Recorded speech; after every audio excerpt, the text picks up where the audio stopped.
présente Noé. Caroline. On est le projet Mercure, rénovation d'un bateau pour finalement décider de partir en voyage avec ce bateau-là, direction sud.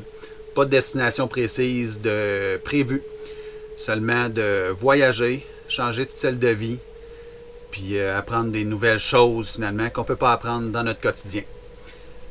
Alors, je vous présente ma famille. Bonjour, moi je suis Félicia Branamour, j'ai 15 ans, je suis rendue en secondaire 4. Salut, moi c'est Eliane Branamour, puis j'ai 13 ans, puis je suis en secondaire 2. Moi je m'appelle Elliot Saint-Laurent, j'ai 8 ans, bientôt 9 ans, puis c'est ça. T'es en quelle année? En deuxième, je m'en vais en troisième année.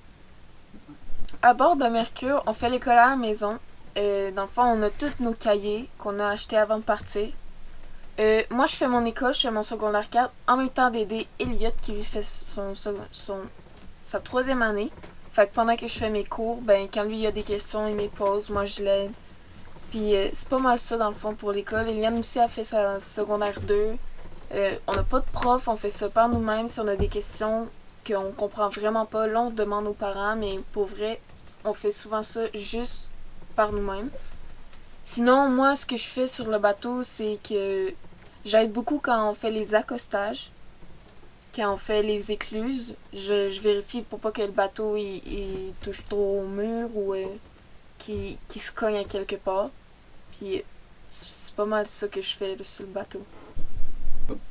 Moi, mes tâches principales, c'est de faire les repas. Souvent, j'aide maman puis les autres. Puis sinon, c'est moi qui les fais. Puis sinon, il y a la vaisselle. Je fais la vaisselle, là. Je la lave, puis c'est ça. Je suis le moussaillon. J'aide mon père à descendre le dinghy. Puis quand mon père il fait pour descendre l'ancre, des fois, je vais juste voir pour fouiner qu'est-ce qu'il fait. Pour voir comment qu'il fait pour apprendre quand je vais être grand comment qu'on fait. Des fois j'aide pour faire pour accrocher le bateau. Des fois je fais attention pour pas que le bateau brise. Et voilà.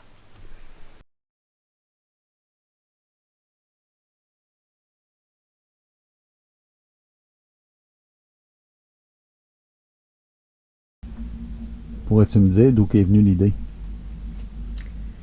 L'idée est venue de Noé, avec ses idées saugrenues une fois de temps en temps. Là. Il est arrivé un beau matin à la maison, puis écoute, on s'achète-tu un voilier, puis on part dans le sud. Si vous me connaissez un peu, vous savez bien que ma réaction a été éducable, maudite marde. On va pas aller dans le sud en bateau, Estine. On n'est pas des navigateurs hors pair qui connaissent tout de ça. Fait que ça a fini par faire son chemin. On a fini par acheter quand même un bateau en se disant on va l'essayer ici au Québec, puis si jamais tout le monde aime ça, go, on part puis on y va. Fait que voilà, l'idée est venue de là, puis ça a fait son chemin. Peux-tu nous dire pourquoi qu'on a dit faire les choses autrement pour notre chaîne? Parce qu'on veut faire les choses différemment des autres chaînes YouTube qui nous montrent le beau du voyage sans jamais montrer l'envers de la médaille. Avec 3 enfants, 5 personnes à bord dans un 34 pieds, on finit par avoir un espace vraiment restreint. Donc c'est difficile, c'est pas des journées toujours faciles, il faut chacun mettre de l'eau dans notre vin, ce qui n'est pas encore acquis pour les enfants. Pour nous non plus, je vous dirais que c'est pas toujours évident.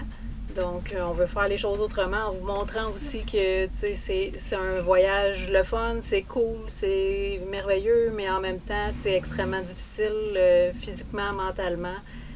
Puis, on n'a pas envie de montrer juste le beau. On veut montrer la vérité dans tout ça. Peux-tu nous dire un peu où c'est qu'on est rendu dans le voyage puis ce qu'on a eu à traverser à date?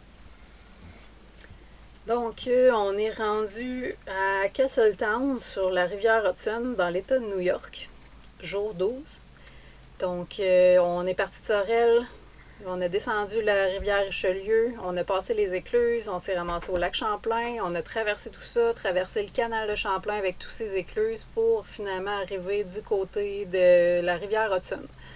Donc, on se rapproche tranquillement pas vite de New York. Il nous reste environ à peu près 4 jours de navigation, puisque nous, on fait des navigations grosso modo d'une trentaine de milles nautiques, ce qui équivaut à peu près à 5-6 heures de navigation par jour. Plus que ça, on trouve ça difficile. Moins que ça, on trouve qu'on n'avance pas assez. Donc, on prévoit New York dans 4 jours de navigation, grosso modo. C'est bon.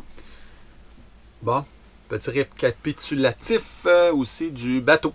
Le bateau qu'on avait remis en état pas mal. On pensait à faire le tour. On s'est rendu compte que des choses qu'on avait déjà changées ont déjà commencé à faire défaut. Pompe à l'eau. Une pompe à l'eau douce pour boire. On a eu un tuyau qui a cassé, qui a fendu. Il a fallu remplacer un bout de tuyau. On a acheté une autre pompe aussi parce que des fois, on dirait qu'il en manque. Fait qu'on avait déjà une pompe d'espère, mais usagée. Fait qu'on voulait en avoir une neuve au cas où parce que c'est assez primordial. On a eu le moteur. Le moteur qu'on a fait réviser au complet cet hiver, qu'on a sorti 2 fois cet été, qu'on a enlevé 2 fois la transmission d'après, en espérant trouver la solution à pourquoi il coule l'huile, pourquoi il coule le diesel. Il y a trop de fuites sur le moteur, même après avoir fait toutes les gaskettes dessus.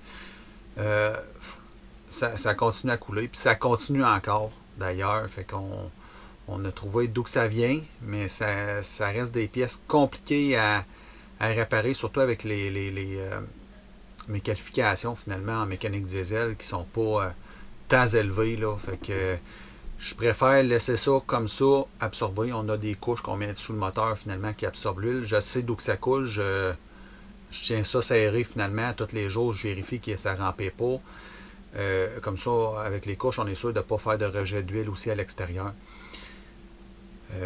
C'est ça. Là, on a aussi remarqué qu'on commence à consommer de l'huile un peu le moteur. Fait que là, on ne sait pas trop si c'est normal. Il va falloir se renseigner là-dessus. Ça ne met pas fin au voyage pour autant. Là, on continue avec ça. Un moteur diesel, ça peut toffer tellement longtemps. On ne sait pas vraiment vers où on s'en va parce qu'on ne sait pas d'où que ce moteur-là vient. Qu'est-ce qu'il a vécu? On avait acheté le bateau en se disant « Hey, le moteur, il a juste 800 heures. Écoute, c'est un moteur flambant neuf. Même s'il y avait des signes d'âge, on s'est dit probablement qu'il avait été juste mal entretenu ou qu'il était tellement longtemps à ne pas bouger que la rouille avait pogné dessus. Finalement, pour se rendre compte, c'était peut-être pas le cas. D'après moi, le compteur d'heures avait été tout simplement enlevé lorsqu'ils l'ont mis dans ce bateau-là. À la place, normalement, on est obligé de suivre les compteurs d'heures avec le moteur, avec le panneau de contrôle. Tout ça, c'est supposé de suivre avec le moteur, mais on se rend compte que la personne qui nous a vendu n'était peut-être pas tant honnête que ça. Fait que sur plusieurs choses, fait qu'on doute très très fort que le moteur, c'est un moteur finalement qui a beaucoup plus d'heures à son actif. Malgré tout, ces moteurs-là peuvent faire 8000, 9000, 10 000 heures des fois. Fait que ça reste des moteurs extrêmement durables, même avec des petits bobos comme ça. On a des petits problèmes aussi avec notre GoPro. Qui enregistre pas. On a 2, puis Caroline, on n'est pas capable de fonctionner vraiment, faire les vidéos. Fait que ça nous gosse un petit peu. Là. On essaie de vous faire de la vidéo, puis elle se met à arrêter d'enregistrer dans le milieu. Fait que là, souvent, on n'a pas ce qu'il faut. Là, fait qu'on va essayer de travailler là-dessus. Mais il fait tellement chaud dans les derniers jours qu'on n'est pas capable de rien faire. On veut juste mourir dans le bateau. Là. Ça paraît pas, là, mais il doit faire à peu près 45-46 degrés dans le bateau présentement. Pas d'air, rien. Dehors, il fait tellement soleil qu'on veut complètement mourir. On cherche de l'ombre. On est resté à quai justement pour pouvoir aller prendre de l'ombre sur terre en dessous des arbres, être un petit peu plus haut que le niveau de l'eau. Fait que ça ressemble à ça pas mal.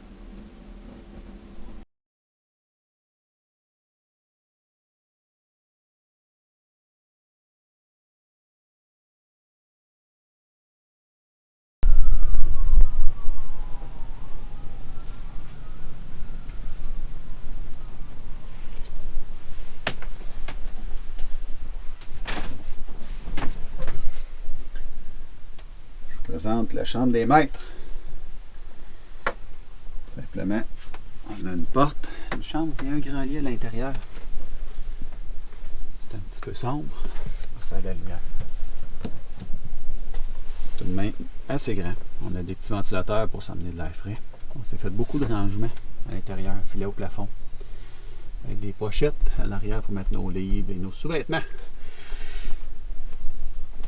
On a un rangement aussi de nourriture et d'outils sous le lit. Énormément d'espace de rangement sous le lit et à l'arrière.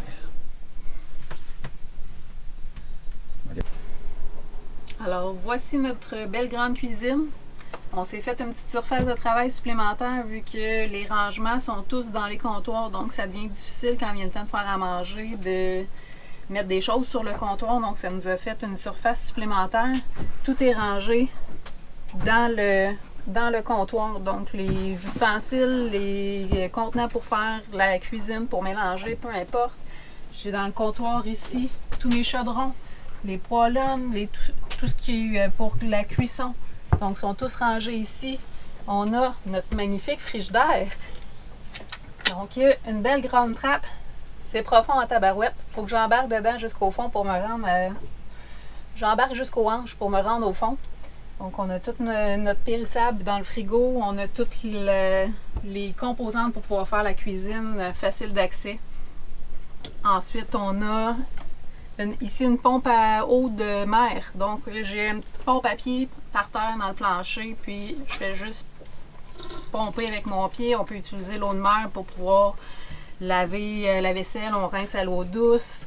Ensuite, on peut faire le lavage ou en tout cas économiser nos réserves d'eau potable. Bon, fait que en gros, ça c'est mon lit. C'est une banquette, mais elle peut servir de lit aussi. Fait que on commence par mettre ça ici. Puis en gros, ça va servir à pour que mes couvertes et tout, ils tombent pas de mon lit pendant que je dors.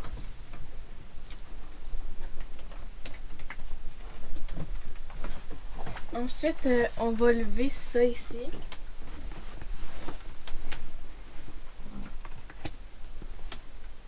Puis on va faire ça de même.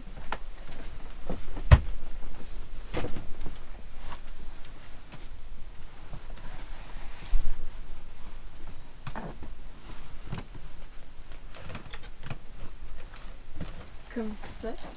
Ensuite, il y a mon oreiller ici.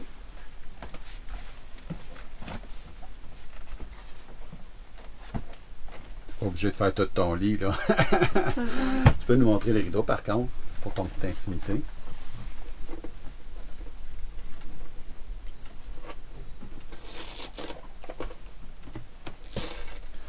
On va se le dire, Eliane adore plus un petit peu que les autres. Fait qu'on lui a fait un rideau pour avoir un petit peu plus de... moins de clarté le matin. Bon, fait que tu places ça comme tu veux, là. Puis comme ça, ça cache. Good. Je présente aussi un membre d'équipage qu'on n'avait pas parlé encore. Bonjour, Monsieur Chat. Tic-tac de son nom. Hein? On a une table télévision, centre de jeux vidéo aussi et de multimédia à l'intérieur. Maintenant, Eliade vous parle de la salle de bain. Ici, c'est la salle de bain et aussi la douche. Vous pouvez faire vos besoins. On a aussi la douche. On a un rideau qu'on peut mettre ici pour pas que les autres trucs avec la douche, ça se mouille. On a la table pour mettre nos affaires en arrière des rideaux. Ici, on a des brosses à dents, un miroir. Il y a une fenêtre pour se regarder avec une petite lumière. On a fait une étagère avec Du tissu? Avec du tissu. Ici, on a aussi fait des autres étagères avec du tissu. On a pris des rangements, on a le lavabo. En dessous, on a des affaires qui se rangent ici. On a un petit miroir, un autre miroir. Puis ça, on a le Starstream, et voilà. Peux-tu m'expliquer la douche, là, quand on prend notre douche, l'eau, où c'est qu'elle s'en va? Ben, on se lave le corps, mais il s'en va ici, dans la pompe qui est ici. Que je peux vous ouvrir. Oh, c'est dur, elle. Oui. C'est pas grave. Qui vient tomber dans les craques ici, qui vient faire filtrer puis qui sort par l'extérieur. Good. Hey, Voilà. on a profité pour aller voir Félicia à l'avant. Donc, ça, c'est la chambre à moi et Elliot, dans le fond. Ici, c'est mon lit. C'est mon côté de lit. Ça, c'est celui à Elliot. Ici, il y avait une planche avant. Mais comme Elliot, il se roulait dans le lit, on l'a enlevé pour l'empêcher de prendre tout notre espace à tout le monde. Ici, on a des filets pour mettre nos sleeping. Comme ça prend pas trop de place dans le jour si on veut faire nos affaires. Là-bas, on a une planche qu'on met toutes nos vestes de sauvetage au fond. Noé a fait un tissu aussi pour attacher pour pas que tout tombe sur nous. En dessous ici, on a le linge à liane de ce côté-là. Il y a 2 étages. Même chose de mon côté. Ici, il y a des tiroirs avec... Dans le fond, ici, il n'y a pas grand-chose d'important, là. Mais ici, c'est plus nos affaires d'école, genre dictionnaire, calculatrice, bécherelle, toutes les affaires moins cool, là. Sinon, on a des petites pochettes ici que Noé il nous a fabriquées pour mettre du rangement. Là, on a mis notre tissu qui nous sert à nous cacher du soleil le matin. Sinon, en arrière de la porte, Oups, va falloir que j'entre avec toi. C'est serré. en arrière de la porte, on a ça pour mettre toutes nos chaussures. Ici, on a les gros manteaux qui prennent beaucoup de place pour les parents. Et dans le fond, ici, on a tous nos manteaux à nous, printemps. Ouais. Tout roulé dans un petit sac en boule finalement pour prendre moins d'espace. Sinon, on a du rangement ici pour mettre ce qui traîne un peu. On a chacun un sac comme ça. Moi et Elliot, chacun notre côté de lit pour mettre nos cahiers à nous, nos choses à nous qu'on veut garder. Et c'est pas mal ça pour la chambre. Good. Sinon, il y a Elliot, lui, son linge, c'est là-dedans. Oh, on ne demandera pas. C'est trop le bordel. Bordel. Mais dans les portes comme ça, il y a aussi des petites pochettes dans ces portes comme ça pour mettre des... Des rangements, des ouais. petits trucs. Good. Merci Félicia. Pour ceux qui ne suivent pas d'autres chaînes, qui ne connaissent pas vraiment les voiliers, tout ça, ça ne marche pas seulement qu'à voile. Vous allez voir, la majorité de notre temps, on le passe à moteur. Fait qu'on va vous présenter notre moteur. Vas-y mon homme, ouvre-moi ça. Il est encore chaud. Tous les jours, on va faire des petites vérifications pour vérifier l'huile. Tu veux-tu enlever les matchs? Elliot, c'est mon professionnel là-dedans. Il est toujours avec moi en train de faire de la mécanique. Donner les outils, ça en prend un. Parce que quand tu es pogné tout le tour de ça, on a un petit moteur diesel, 30 forces. Tout simplement. Fait que c'est ça qui nous fait avancer quand il n'y a pas de vent ou quand on peut juste pas mettre les voiles.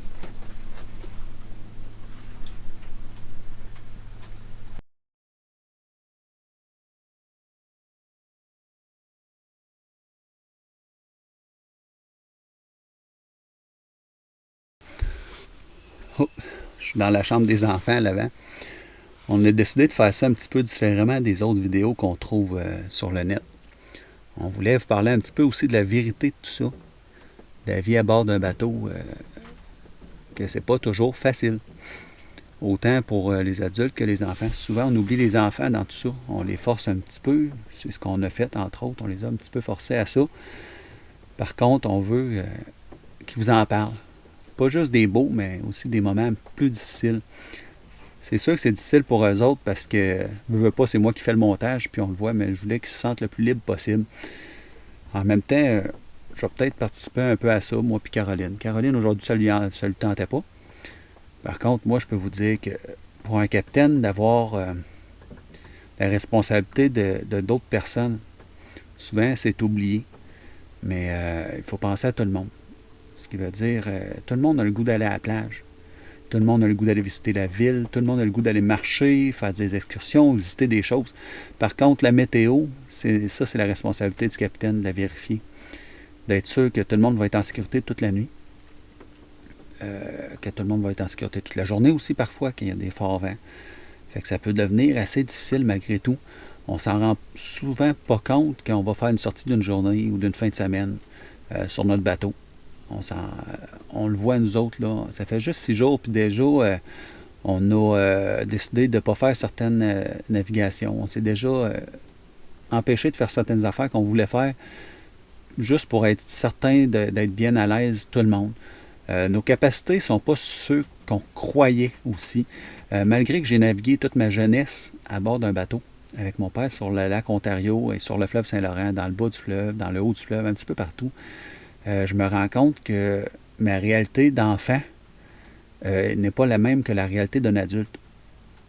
En tant qu'enfant, je voyais souvent plus les bons côtés, mais je ne voyais pas que mon père travaillait en arrière de ça, était inquiet. Puis aujourd'hui, en faisant ces navigations-là, je me rappelle des moments un peu que mon père était sénère ou qui pognait facilement les nerfs après moi, mais je me rends compte que c'était souvent des journées qui avaient fait vraiment pas beau. Que moi, c'était le fun, ça brasse, hey, c'est drôle, ça monte, ça descend, j'ai le goût de vomir, c'est drôle. Mais que mon père, lui, était en arrière, puis qu'il paniquait un peu parce qu'il avait peur pour la sécurité, ma sécurité, puis celle de sa conjointe à bord du bateau, souvent.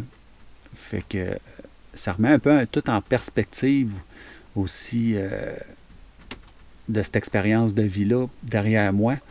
Puis des ancrages qu'on ne connaît jamais. Tout nouveau, qu'on ne connaît pas le fond, on ne sait pas si ça va bien tenir. On a beau la tester, on reste tout le temps 30 minutes à vérifier tout le tour, voir si ça n'a pas bougé. On a des applications pour être sûr qu'on n'a pas bougé dans la nuit.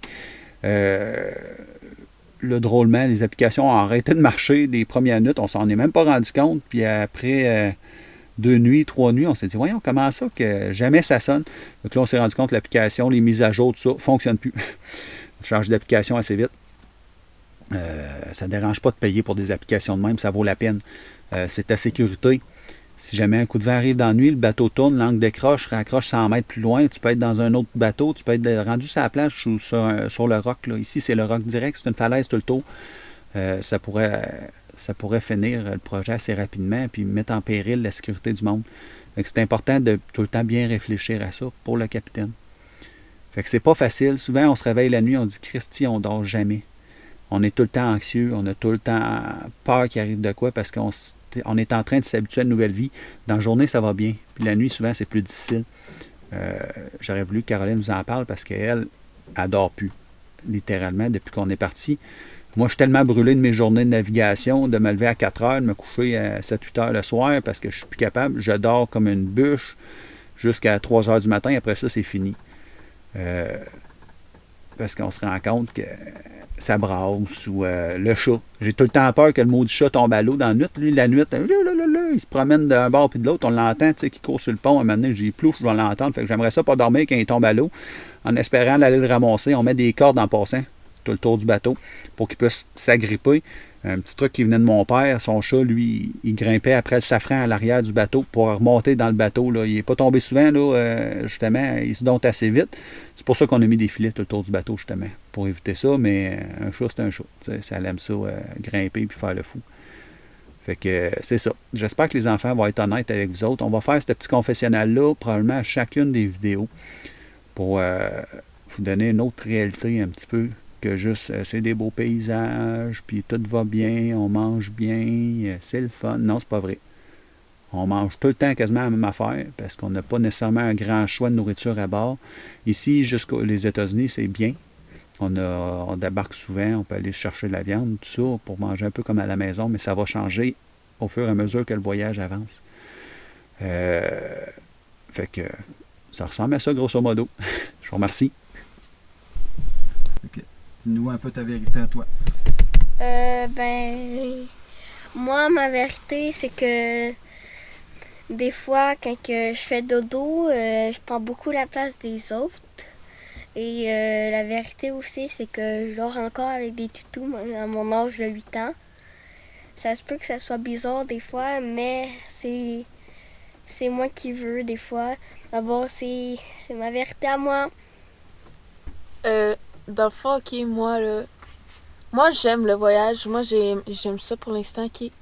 C'est juste, là, des fois c'est compliqué, genre mettons pour la chicane puis toutes ces affaires-là, l'espace, là, gérer l'espace, là. C'est comme un petit peu compliqué parce qu'on est 5. Le bateau il est petit, donc quand on essaie de marcher, ça va pas toujours super bien.